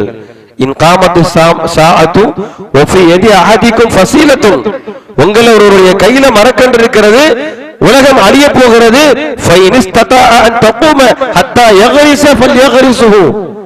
நீங்க என்ன நினைக்க கூடாதுன்னா உலகமே அழிய போகுது, இப்ப இந்த மரக்கன்றை நட்டி அது விளைஞ்சி யாருக்கு அது பயன்பெற போகிறது என்று நீங்க நினைக்காதீர்கள். உங்க மௌத்து வரக்கூடிய நேரத்தில் கூட உங்களுக்கு அதற்கான நன்மை செய்வதற்கான சந்தர்ப்பம் கிடைத்தால் நீங்கள் செய்யுங்கள் என்பதாக அல்லாஹ்வுடைய தூதர் நபிகள் நாயகம் ஸல்லல்லாஹு அலைஹி வஸல்லம் சொல்லக்கூடிய செய்தி முஸ்னத் அஹ்மதுங்கிற நூல்ல பதிவா இருக்குது பார்க்கிறோம் சொன்னா. அப்ப நன்மைகள் செய்வதற்கான வாய்ப்புகள் நமக்கு வழங்கப்படுகின்ற பொழுது அதை சரியாக பயன்படுத்தணும், அது தவற விடப்படுகின்ற பொழுது அதற்காக வருந்தணும். நீங்க அந்த வருத்தம்லாம் இல்லை. சஹாபாக்கள், ரசூல் ஸல்லல்லாஹு அலைஹி வஸல்லம் அவர்கள் உட்பட பல்வேறு நபி தோழர்கள் ஒரு வாய்ப்பு தவற வருகின்ற பொழுது அதற்காக மிகப்பெரிய அளவுல என்ன செய்தார்கள், வருத்தப்பட்டிருக்கிறாங்க. எனக்கு அந்த வாய்ப்பு கிடைக்காமல் போய்விட்டது, தவறிவிட்டது என்று சொல்லி வருந்தி இருக்கிறார்கள் அப்படிங்கிறத பார்க்கிறோம். எந்த அளவிற்கு அப்படின்னு சொன்னா நமக்கெல்லாம் தெரிந்த வரலாறு. சூரத்து தௌபா என்கிற 9வது அத்தியாயத்தினுடைய 92வது வசனத்தில் அல்லாஹ் ரப்பல் ஆலமீன் சில நபி தோழர்களை பற்றி பேசுறான். நபி தோழர்கள் ஒரு யுத்தகலத்திற்காக ரசூலுல்லாஹ்ட்ட வர்றாங்க. எங்களையும் நீங்க அழைத்து செல்லுங்கள், நாங்களும் யுத்தத்துக்கு வாரோம். ரசூல் ஸல்லல்லாஹு அலைஹி வஸல்லம் அவங்க இந்த நபி தோழர்களை திரும்ப அனுப்பிட்டாங்க. நீங்க வர வேண்டியது இல்லைன்னு திரும்ப அனுப்பிட்டாங்க. ஏன் திரும்ப அனுப்புறாங்கன்னா இவர்கள்ட்ட வாகனம் இல்லை. யுத்தத்துக்கு போகணும்னா வாகனமும் வேணும், ஆயுதமும் வேணும். ஆயுதமும் இல்ல, வாகனம் இல்ல அப்படிங்கும்போது ரசூல் ஸல்லல்லாஹு அலைஹி வஸல்லம் அவங்க நீங்க வர வேண்டியது இல்லை, திரும்ப போங்க அப்படின்னு அனுப்பிடுறாங்க. அவர்கள் திரும்ப சென்றார்கள். இதைத்தான் அல்லாஹ் குர்ஆன்ல சொல்றான், வலா அலல்லதீன இதாமா அத்தவுக்கலி தஹ்மிலஹும் குல்த லா அஜிது மா அஹ்மிலுக்கும் அலைஹி தவல்லு வ அய்னுஹும் தஃபீது மினத் தம்இ. ஆயுதங்கள் இல்லை என்ற காரணத்தினால் உங்களிடத்தில் யுத்தகலத்திற்காக வந்தவர்கள் நீங்க திரும்பி அனுப்பினீர்களே, அவர்கள் திரும்பி செல்கின்ற பொழுது அவருடைய கண்களில் இருந்து கண்ணீர் வடித்தவர்களாக திரும்பி சென்றார்கள். ஒரு நன்மைக்கான வாய்ப்பு எனக்கு கிடைக்காமல் போய்விட்டது. அல்லாஹ் தஜிதுமா யுன்ஃபிகூன், இறைவழியில் செலவிடுவதற்கு எதுவுமே இல்லாமல், வாகனம் இல்லாம, ஆயுதம் இல்லாம அல்லாஹ்வுடைய பாதையில ஒரு மிகப்பெரிய தியாகி என்கின்ற அந்த அந்தஸ்தை பெறுவதற்கான வாய்ப்பு எனக்கு கிடைக்காமல் போய்விட்டது என்று சொல்லி கண்ணீர் விட்டு அழுதார்கள். இந்த மாதிரி நம்ம என்றைக்காவது ஒரு நன்மையான காரியம் செய்ய முடியாம போய் ஒரு ஜமாத்து, ஒரு நேர வக்து, ஒரு ஜமாத்து தொழுகை நமக்கு கிடைக்கல, லோகருடைய ஜமாத்து போயிடுச்சுன்னு வருத்தி இருக்குமா, அழுது இருக்குமா என்றைக்காவது? அதை நம்ம செய்யறதே இல்லை. ஸல்லல்லாஹு அலைஹி வஸல்லம் அவங்க ஒரு அசர் தொழுகை நேரம் தாமதமாகி விடுச்சு. ஒரு யுத்தகலம், அந்த யுத்தகலத்துல அசருடைய நேரம் முடியக்கூடிய அளவுல சூரியன் மறையக்கூடிய நேரம் வரைக்கும் அந்த யுத்தம் நடக்கிறது. நபிகள் நாயகம் ஸல்லல்லாஹு அலைஹி வஸல்லம் அவங்க அந்த யுத்தத்தை முடிச்சிட்டு வரும் பொழுது எதிரிகளை சபிச்சுக்கிட்டே வராங்க. மல அல்லாஹு குபூரஹும் வ புத்தூனஹும் நாரா, எதிரிகளுடைய வயிறுகளையும் அவர்களுடைய மண்ணறைகளையும் அல்லாஹ் நெருப்பால் நிரப்பட்டுமாக. ஷகலூனா அனி ஸலாத்தில் உஸ்தா, நடுநேர தொழுகையை உரிய நேரத்தில் தொழவிடாமல் எங்களை தடுத்து விட்டார்களே. ஒரு நேர தொழுகையை உரிய நேரத்தில் தொழுவதற்கான வாய்ப்பு கிடைக்காமல் போய்விட்டது. இவர்கள் தடையாக இருந்து விட்டார்களே என்று சொல்லி எதிரிகளை சபித்தார்கள். இவங்க வேற உலக காரியத்தில் ஈடுபட்டிருக்கல. நீங்க நம்மள மாதிரி சமூக வலைதளத்திலேயோ டெலிபோன்லயோ அல்லது டிவிலையோ நம்ம நேரத்தை போக்கிட்டு இருக்கல. வாழ்வா சாவா என்கின்ற யுத்த களத்திற்கு சென்றிருக்கின்றார்கள். எதிரிகளோடு யுத்தத்தில் ஈடுபட்ட காரணத்தினால் தொழுகையினுடைய முதல் நேரம் தவறிவிட்டது. அந்த நேரம் தவறிவிட்டதற்காக எதிரிகளை சபித்தார்கள் அல்லாஹ்வுடைய தூதர். நேரம் தவறிடுச்சுங்கிறதுக்காக வேண்டி இவ்வளவு மனவேதனை அல்லாஹ்வுடைய தூதருக்கு இருந்திருக்குன்னா இன்னைக்கு எத்தனை நேரம் தொழுகையே நம்முடைய வாழ்க்கையில தவறு விட்டுருக்கிறோம். நன்மை செய்வதற்கான எவ்வளவு வாய்ப்புகள் கிடைக்கப்பட்டு நம்ம தவறு விட்டுருக்கோம். அதற்காக நம்ம வருந்தி இருக்கிறோமா? பாருங்க, இந்த மாதம் ரொம்ப பெரிய ஒரு அற்புதமான ஒரு வாய்ப்பு அல்லாஹ் நமக்கு வழங்கி இருக்கிறான். அல்லாஹ்வுடைய அருள், இறை அருள் திறக்கப்பட்ட மாதம். இந்த மாதத்தில் ஏராளமான நன்மைகள் நமக்கு. உண்மையிலே இந்த மாதம் நம்மை விட்டு கடந்து செல்வங்கிறது மிகப்பெரிய ஒரு வேதனைக்குரிய விஷயமாக நமக்கு இருக்கணும். இந்த மாதத்தை நம்ம கடந்து செல்லுகிறதே அடுத்து அந்த மாதம் வருகின்ற பொழுது நாம் இருப்போமா இருக்க மாட்டோமோ என்கின்ற வேதனை, மன வேதனை நமக்கு இருக்கிறோமா இல்லையா? எத்தனை பேருக்கு அப்படி இருக்குன்னு நினைக்கிறீங்க? இன்னும் சொல்ல போனால் பலர்கள் எந்த அளவுக்கு இருக்கிறோம்னா அந்த ஒற்றைப்படை இரவுல மட்டும்தான் பள்ளிவாசலுக்கே வர்றோம். மற்ற நாள்ல வர்றதில்லை. இன்றைக்குள்ள கூட்டம் நாளைக்கு இருக்குமா? நேற்று இருந்த கூட்டம் இன்னைக்கு இல்ல, இன்னைக்கு இருந்த கூட்டம் நாளைக்கு இருக்காது. நம்ம என்ன வணங்கி இருக்கிறோம்னா இந்த 5 நாளுடைய வணக்கம் எனக்கு போதுமானது என்று நம்ம நினைச்சு கொண்டிருக்கிறோம். நபிகள் நாயகம் ஸல்லல்லாஹு அலைஹி வஸல்லம் அவங்க கடைசி 10 நாட்களும் இரவை ஹயாத்தாக்குனாங்க. ஒற்றைப்படை இரவுகள்ல நீங்கள் லைலத்துல் கத்ரை தேடுங்கள் அல்லாஹ்வுடைய தூதர் சொன்னாங்களே தவிர இன்னைக்கு நம்மள மாதிரி ரசூலுல்லாஹ் ஒற்றைப்படை இரவுக்கு மட்டும் பள்ளிவாசலுக்கு வந்தாங்களா? வரல. பள்ளிவாசலே கதியில் இருந்தாங்க. ஃபஅஹ்யா லைலஹு ஃபஅய்கல அஹலஹு ஃபஷத்த மிஅஸரஹு. தங்களுடைய கீழாடை இறுக கட்டிக்கொண்டு இல்லறத்தை புறந்தள்ளிவிட்டு பள்ளிவாசலில் அமர்ந்து இறை தொடர்பை ஏற்படுத்திவிட்டு இரவு முழுக்க ஹயாத்தாக்கி இரவில் நின்று வணங்கினார்கள்.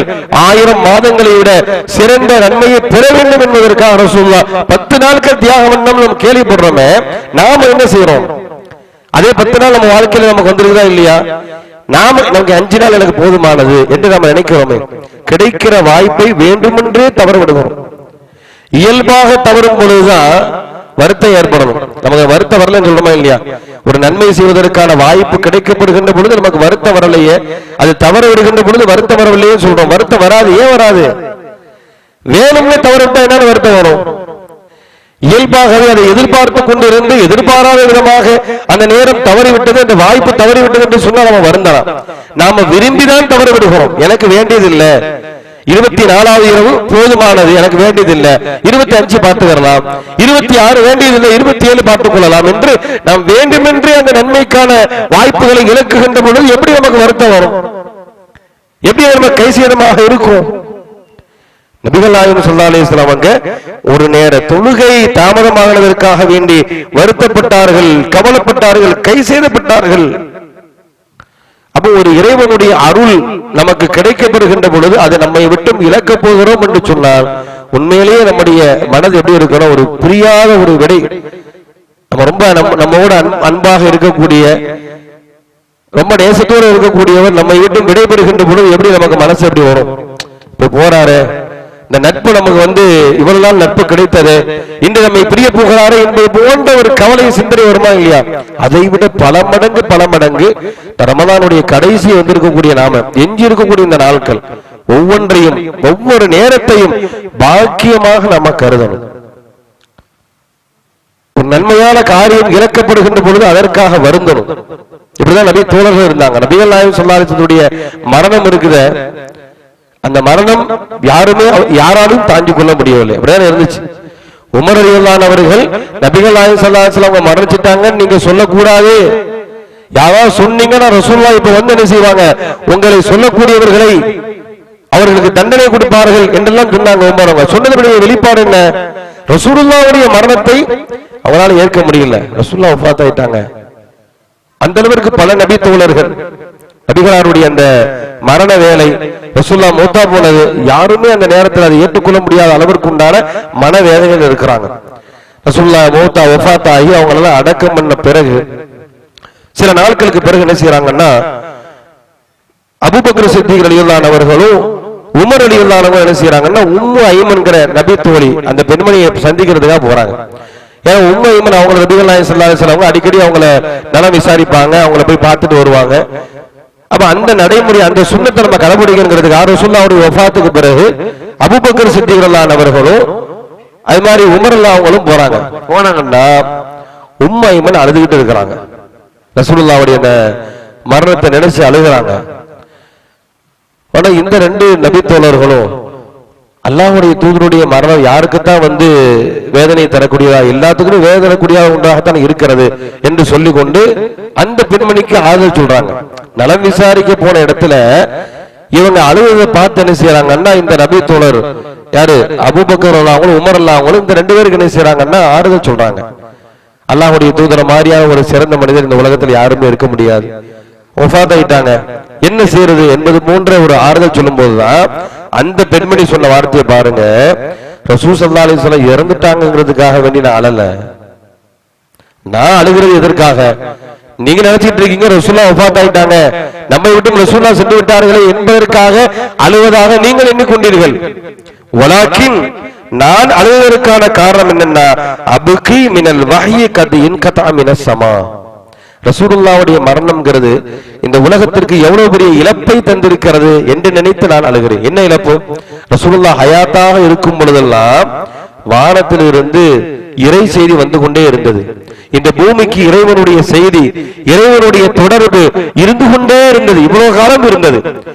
நபிகள் நாயகம் ஸல்லல்லாஹு அலைஹி வஸல்லம் ஹயாத்தா இருக்கின்ற வரையிலும் இறைவனுடைய வஹி செய்தி என்பது இந்த பூமியுடைய தொடர்போடு இருந்தது. வலாக்கின் வானத்தினுடைய இறை செய்திகள் ரசூலுல்லாஹ்வுடைய மௌத்தோடு துண்டிக்கப்பட்டு விட்டதே, அல்லாஹ்வுடைய செய்தியின் வருகை நின்று விட்டதே என்று நினைத்து நான் அழுதேன். பாருங்க, ஒரு நன்மையான ஒரு காரியம், அல்லாஹ்வுடைய செய்தி வஹி செய்தி இந்த பூமிக்கு வர்றது, அது துண்டிக்கப்பட்டு சொன்னா எவ்வளவு பெரிய ஒரு இழப்பு அது. அதை நினைத்து அழுகிறார்கள் என்று சொன்னால் அதே போன்றுதான் இந்த ரமலான்ங்கிறது. அல்லாஹ்வுடைய அருள் வாயில்கள் திறக்கப்பட்ட மாதம், வேறு எந்த மாதத்திற்கும் இந்த நன்மை இருக்கிறதா? இரவில் நின்று வணங்கினால் மிகப்பெரிய நன்மை, அந்த நன்மை வேற எந்த மாதத்திற்கும் இருக்கிறதா?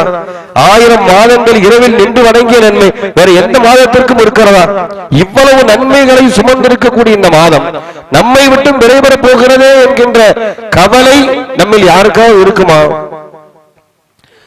பலரும் நினைக்கிறோம்னா இன்னும் ஒரு நாள் எப்படியாவது கழியணும்ன்ற மாதிரியான ஒரு சிந்தனை இன்னைக்கு பலர்களுக்கு இருக்கா. யாருக்கு இருக்கும்னா இந்த யாரு விரும்புற நேரத்தில் பள்ளிவாசலுக்கு வர்றோமோ இவங்களுக்கு தான் இருக்கும். எல்லா நேரத்திலும் இறையில்ல தொடர்போது இபாதத்தோடு யார் இருக்கிறார்களோ இவர்களுக்குத்தான் வருத்தம் இருக்கும். ஏன் சொன்னா அது இழப்பு. இறைவனை வழிபடுவதற்கான ஒரு வாய்ப்பு வழங்கப்பட்டு அது நம்மை விட்டும் கடந்து செல்கிறதே, இனிமேல் நம்முடைய வாழ்க்கையில இது போன்ற சந்தர்ப்பங்கள் கிடைக்குமாங்கிற வருத்தம் யாருக்கு இருக்கும்னா சதாவும் இறைவனை வழிபடக்கூடிய இறையில்ல தொடர்போடு இருக்கக்கூடியவர்களுக்கு இருக்கும். எப்படா முடியுங்கிற சிந்தனை யாருக்கு இருக்கும்? நவுதுபில்லாஹ், அல்லாஹ் பாதுகாக்கணும். கொரோனாலும் கழியணும். இன்னைக்கு 27 அல்ஹம்துலில்லாஹ், நாளைக்கு ஒரு நாள் ரெஸ்ட் இருக்கு, நாளைக்கு ஒற்றப்பட இல்லை அப்படிங்கிற சிந்தனை இருக்கக்கூடியவங்களுக்கு வருத்தம் இருக்குமா? ஒரு நாள்ல மட்டும், அந்த 5 நாள்ல மட்டும் தொலை வரக்கூடிய ஆட்கள் நாளைக்கு நமக்கு ரெஸ்ட் இருக்கும், நாளைக்கு சில வேலைகளை பார்த்துக் கொள்ளலாம் என்பது போன்ற சிந்தனையோடு இருக்கக்கூடியவங்களுக்கு இந்த மாதம் நம்மை விட்டு கடந்து செல்ல போகிறது என்பதை பற்றி உண்டான வருத்தமோ கவலையோ இருக்கும் நம்ம சொல்ல முடியுமா? இருக்கணும் கண்டிப்பாக. ஏன்னா ஒவ்வொரு ஆண்டிலும் ரமலான் வந்து கொண்டே இருக்கும். நாம இருப்போமாங்கிறது தான் கேள்வி. ரமலானின் மூலமாக நாம் கண்ணியம் பெறணும். ரமலான நாம கண்ணியப்படுத்தணுங்கிற அவசியம் இல்லை. ரமலானை இறைவன் கண்ணியப்படுத்தி இருக்கின்றான். 1000 மாதங்களை விட சிறந்த ஒரு இரவை கொடுத்து அல்லாஹ் கண்ணியப்படுத்தி இருக்கின்றான். திருமறை குர்ஆனை இறக்கி அருளின் மூலமாக இந்த மாதத்தை இறைவன் கண்ணியப்படுத்தி இருக்கின்றான். இறைவன் பல்வேறு சிறப்புகளை கொண்டு இந்த மாதத்தை அல்லாஹ் கண்ணியப்படுத்தி இருக்கிறான். நாம இந்த மாதத்தை கண்ணியப்படுத்தணுங்கிற அவசியம் இல்லை. இந்த மாதத்தின் மூலமாக அதில் வழங்கப்பட்டிருக்கக்கூடிய பாக்கியங்கள் நன்மையின் மூலமாக நாம் கண்ணியம் பெற வேண்டும். இதே வாய்ப்பும் இதே சந்தர்ப்பமும் ஒவ்வொரு ஆண்டும் நமக்கு கிடைக்கப்பெற வேண்டும் என்கின்ற எதிர்பார்ப்பும் ஆசையும் நமக்கு இருக்க வேண்டும். அதை அல்லாஹ்விடத்தில் ஒவ்வொரு நாளும் கையேந்தி இறைவன் கேட்க வேண்டும். இறைவா, பல ரமலானை என்னுடைய வாழ்க்கையில் அடையக்கூடிய பாக்கியத்தை எனக்கு தா. ஒன்றை நின்று வணங்கக்கூடிய பாக்கியத்தை எனக்கு தான். காலமெல்லாம் நான் செய்த பாவத்திற்கான பரிகாரத்தை பெறக்கூடிய பாக்கியத்தை எனக்கு தான். 1000 மாதங்களை விட சிறந்த அந்த இரவின் நன்மைகளை ஒவ்வொரு ஆண்டிலும் அடையக்கூடிய ஒரு வாய்ப்பை எனக்கு தான் என்றெல்லாம் நம்ம கேட்கிறோமா? கேட்க வேண்டும். அதற்கான தருணம் இன்னும் ஒரு சில நாட்கள் அப்படி கடந்து ஓடிடும். அப்ப இது போன்ற நன்மைகளை அதிகப்படுத்திக் கொள்வதற்காக அல்லாஹ் ரப்பல் ஆலமீன் நம்ம எப்படியாவது தூய்மைப்படுத்தி ஏதாவது ஒரு வகையில் சொர்க்கம் போயிட மாட்டானா என்று சொல்லி அல்லாஹ் நமக்கு இவ்வளவு பெரிய வாய்ப்புகளை ஒவ்வொரு ஆண்டிலும் தருகிறார் என்று சொன்னால், இந்த வாய்ப்புகளை நம்ம தவற விடாமல் சரியான முறையில் பயன்படுத்தி அதிகமான நல்லறங்கள், அதுதான் அல்லாஹ் நமக்கு மகபிரத்தை பெற்று தரும். நான் முதல்ல சொன்ன அந்த வசனம் தான் மீண்டும் நினைவுபடுத்துகின்றேன்.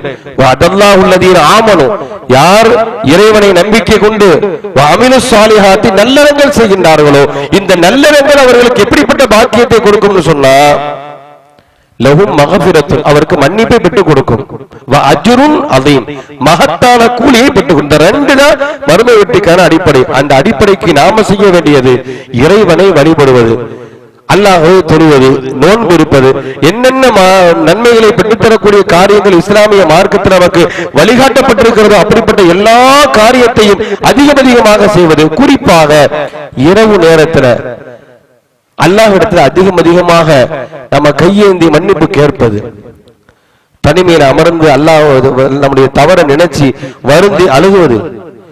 இறைவா, இந்த தப்புகள் தான் செஞ்சுட்டேன் வாழ்க்கையில, இதை நீ மன்னித்து விடு, இதற்காக இந்த மறுமையை தண்டித்து விடாது. அந்த நேரம்ங்கிறது ரொம்ப பாக்கியமான நேரம். நபிகள் நாயகம் ஸல்லல்லாஹு அலைஹி வஸல்லம் சொல்றாங்க, இரவருடைய கடைசி பகுதி இறைவன் முதல் வானத்துக்கு இறங்கி வருகின்றான். யாரிடத்தில் கேட்கக்கூடியவர்கள் யாராவது இருக்கிறீர்களா? அவருக்கு நான் வழங்குகிறேன். மன் சாலனி ஃபாத்தியலா, கேட்டால் கிடைக்கும். மன்னிப்பு கேட்டால் மன்னிப்பு கிடைக்கும், கோரிக்கையை கேட்டால் கோரிக்கை நிறைவேறும், பாவ மன்னிப்பு கேட்டால் பாவ மன்னிப்பு கிடைக்கும் என்று இறைவன் முதல் வாரத்துக்கு இறங்கி வரக்கூடிய நேரம். அந்த நேரத்துல நாம் அல்லாஹ்விட கையேந்தி இறைவனுடைய பாவத்தை மன்னித்து விட. அதான் குர்ஆன் சொல்லுது, பில் அஸ்ஹாரி ஹும் யஸ்தக்ஃபிரூன், சஹர் நேரத்தில் அவர்கள் இஸ்திக்ஃபார் செய்வார்கள். வபில் லைலி கலீலம் மா யஹ்ஜஊன், இரவில் குறைவாகத்தான் உறங்குவார்கள். இரவுல உறக்கம் குறைவாக இருக்கும். உறக்கம் குறைவா இருக்கு, இபாதத் அதிகமா இருக்கும், இறைவனை அதிகமாக வழிபடுவார்கள். நாம கூட இந்த பயானை கொஞ்சம் முந்தின நேரத்துல வச்சுட்டு பிந்திய நேரத்துல இபாதத்தை பண்ணுங்கிறதுக்கு அந்த முக்கியத்துவத்தை கொடுத்துருக்கணும். முதல்ல ஒரு 4 ரக்காத் தொழுதுட்டு அதுக்கப்புறம் இந்த பயான், அதுக்கப்புறம் திரும்ப அந்த பிந்திய அந்த நேரம்ங்கிறது துஆக்கான நேரம், இபாதத்திற்கான நேரம். ஒவ்வொருத்தரும் அவங்களுடைய தேவையை கேட்கணுங்கிறதுக்காக வேண்டி அந்த நேரத்தில் நம்ம விட்டவனுடைய பின்னணி என்னன்னு சொன்னா, அந்த நேரம் ரொம்ப பாக்கியமான நேரம். அந்த நேரத்துல அதிகமாக நம்ம அல்லாஹ்விட கையேந்தி கேட்க வேண்டியது இறைவனுடைய மன்னிப்பை கேளுங்கள். இந்த மாதம் இறை மன்னிப்பிற்கான மாதம். இந்த மாதத்தில் நாம் செய்யக்கூடிய பல்வேறு இபாதத்துகளுடைய பின்னணி அல்லாஹ்வின் மன்னிப்பை நமக்கு பெற்றுத்தரக்கூடிய ஒரு வாய்ப்பு. 83 ஆண்டு காலம் நின்று வணங்கினால் கிடைக்கப்பெறாத வாய்ப்பு அல்லாஹ் ரப்பல் ஆலமீன் இன்னும் நமக்கு எத்தனை நாள் வச்சிருக்கிறான்? 27, 29 ஒற்றைப்படை இரவு நம்ம எடுத்துக்கிட்டா 2 நாள் தான் இருக்குது. இன்னும் ஒரு 3 நாட்கள்ல அந்த மாதமே நம்மை விட்டு விடைபெற போகிறது என்று சொன்னால், இந்த 3 நாட்கள் மிகப்பெரிய தியாகத்தோடு நம்ம அல்லாஹ்வை அதிகமாக நின்று வணங்கி இறைவன் சொன்ன இஸ்லாமிய மார்க்கத்தில் சொல்லித்தரப்பட்ட எல்லா இபாதத்துகள், குர்ஆன் ஓதுவது, இஸ்திக்பார் செய்யறது, ஒருவருக்கு ஒரு உதவி செய்வது, தர்மங்களில் ஈடுபடுவது போன்ற அனைத்து வகையான காரியங்களும் இயன்ற அளவு நாம் அதிகமாக செய்கிறோம் என்று சொன்னால், இது அல்லாஹ்விடத்துல ஒரு மிகப்பெரிய நன்மையை பெற்றுத்தரும். அல்லாஹ் அதைத்தான் குர்ஆனில் சொல்லி காட்டுகிறான், ஃபமன் ஸகுலத் மவாஸீனுஹு, யாருடைய நன்மையின் எடை அதிகரிக்குமோ ஃபஉலாயிகுமுல் முஃப்லிஹூன், அவர்கள் வெற்றியாளர்கள். இன்னொரு வசனத்தில் அல்லாஹ் சொல்றான், ஃபமன் ஸகுலத் மவாஸீனுஹு ஃபஹுவ ஃபீ ஈஷத்திர் ராதியா, அவர் இறைவனுடைய திருப்திக்குரிய வாழ்க்கையில் இருப்பார். வமன் ஹஃபத் மவாஸினுஹு, யாருடைய நன்மையின் எடை குறைந்து விடுமோ ஃபஉலாயிகல்லதீன ஹஸிரு அன்ஃபுஸஹும், அவர்கள் தங்களுக்கு தாங்களாகவே அநீதிழைத்தவர்கள். பிமா கானு பிஆயாத்தினா யத்லிமூன், இவர்கள் அல்லாஹ்விடத்தில் மிகப்பெரிய அநீதிழைத்தவர் என்பதாக அல்லாஹ் தன்னுடைய திருமறை குர்ஆனை சொல்லி காட்டுகிறார். எனவே இந்த ரமலானுடைய அந்த மாதத்துல இரவு நேரங்கள்ல அதிகமாக அல்லாஹ்வை வணங்கி வழிபட்டு நம்முடைய தவறுகளுக்காக அல்லாஹ்விடத்தில் அதிகமாக பிராயச்சித்தம் தேடக்கூடியவர்களாக இருக்க வேண்டும். இறைவன் நமக்கு வழங்கி இருக்கக்கூடிய இந்த வாழ்நாளை பாக்கியமாக கருதி, ஏன்னா நாளுக்குங்கிறது ஓடிக்கிட்டே இருக்குது. ஒமன் நுஅம்மிருஹு நுனக்கிஸுஹு ஃபில் ஹல்க், அல்லாஹ் சொல்றான், மனிதனுடைய படைப்புங்கிறது இறங்கு முகம் அல்லாஹ் சொல்றான். நம்முடைய வாழ்நாட்கள் வயசு ஏறிக்கிட்டே இருக்கு நம்ம சொல்ல முடியா. அல்லாஹ் சொல்றான் உனக்கு வாழ்நாள் குறைஞ்சிக்கிட்டே இருக்குன்னு சொல்றான். அப்ப குறைந்து கொண்டே இருக்கக்கூடிய இந்த வாழ்நாளின் முடிவு எப்பொழுது, என்னுடைய மூச்சின் நிற்கக்கூடிய நேரம் எந்த வினாடி, நம்மை படைத்த இறைவன் யாருக்கும் தெரியாது. எந்த ஒரு ஆத்மா எந்த நேரத்தில் எந்த வினாடி எப்ப மரணிக்கிறது இறைவனை தவிர யாருக்கும் தெரியாது என்று சொன்னால், அந்த மரணம் வருகின்ற அந்த நேரம் வரையிலும் நம்ம இதற்காக அல்லாஹ்ட்ட வாழ்நாளை நீட்டி கேட்கலாம். இறைவா என்னுடைய வாழ்நாளை நீட்டித்தா, அதிகமான நல்லறங்கள் செய்வதற்காக என்னுடைய வாழ்நாளை நீட்டித்தா, நான் செய்த தீமைகளுக்கான பரிகாரத்தை தேடிக் கொள்வதற்காக. வாழ்நாள் தான் இறைவன் நமக்கு கொடுத்திருக்கக்கூடிய மூலதனம். இந்த மூலதனத்தை சரியாக நம்ம பயன்படுத்தலன்னு சொன்னா மறுமையில மிகப்பெரிய ஒரு கை சேதம் ஏற்படும். அல்லாஹ்வுடைய முன்னிலையில் நின்று நாம புலம்புவதனால், திரும்ப ஒரு வாய்ப்பு கேட்பதனால் அது கிடைக்க போவதே அல்லாஹ் குரல்ல இது மாதிரியான புலம்பல்களை பட்டியலுடைய பின்னணி என்னன்னா, இந்த நிலை உங்களுக்கு வந்துவிடக் கூடாது, இது மாதிரியான ஒரு நிலையில நீங்க போய் அல்லாஹ்வுக்கு முன்னால் நின்றுவிடக் கூடாது என்பதற்காகத்தான் இதையெல்லாம் அல்லாஹ் குர்ஆன்ல சொல்லி காட்டுகிறார். எனவே இந்த வாழ்நாளை சரியான முறையிலே பயன்படுத்தி அல்லாஹ் கொடுத்திருக்கக்கூடிய அனைத்து வகையான வாய்ப்புகளையும் இறைவனுடைய வழிபாட்டிற்காக பயன்படுத்தி அல்லாஹ்வை அதிகமாக வணங்கி வழிபட்ட நிலையில் நம்முடைய மரணம் வர வேண்டும். அப்படிப்பட்ட நன்மக்களாக உள்ள இறைவன் உங்களையும் என்னையும் ஆக்கி அனுபவிவானாக. வாஹிர் தஅவானா அனில் ஹம்துலில்லாஹி ரப்பில் ஆலமீன்.